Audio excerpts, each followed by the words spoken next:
ಕೆಪಿಎಸ್ಸಿಯ ಕಾರ್ಯದರ್ಶಿ ಅವರು ಹೇಳಿದ ಪ್ರಕಾರ ಕೆಎಎಸ್ ಪ್ರಶ್ನೆ ಪತ್ರಿಕೆ 30 ದಿನಗಳ ಮುಂಚೆ ಪ್ರಿಂಟ್ ಆಗಿದೆ. ಆದ್ರೆ ರೂಲ್ಸ್ ಪ್ರಕಾರ 1 ವಾರ ಮುಂಚೆ ಪ್ರಿಂಟ್ ಆಗಬೇಕು. ಕುಮಾರಸ್ವಾಮಿ ಅವರು ಹೇಳಿದ್ದು ಕೆಪಿಎಸ್ಸಿಯ 3 ಜನ ಅಧಿಕಾರಿಗಳು ರಿಟೈರ್ಡ್ ಆಗ್ತಾ ಇದ್ದಾರೆ.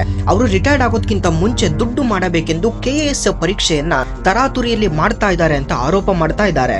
ಹಾಗೆ ಅಭ್ಯರ್ಥಿಗಳ ಎಕ್ಸಾಮಿನೇಷನ್ ಸೆಂಟರ್ ಗಳನ್ನ ಮನ ಬಂದಂತೆ ಅಲೋಕೇಟ್ ಮಾಡಿದ್ದಾರೆ. ಚಿತ್ರದುರ್ಗದಲ್ಲಿರುವವರನ್ನ ಮಂಗಳೂರಿಗೆ, ಮಂಗಳೂರಿನವರನ್ನ ಶಿವಮೊಗ್ಗ ಮತ್ತು ಚಿತ್ರದುರ್ಗಕ್ಕೆ 250 ರಿಂದ 300 ಕಿಲೋಮೀಟರ್ ದೂರದ ಜಾಗಗಳಿಗೆ ಸೆಂಟರ್ ಅಲೋಕೇಟ್ ಮಾಡಿರೋದು ಯಾಕೆ?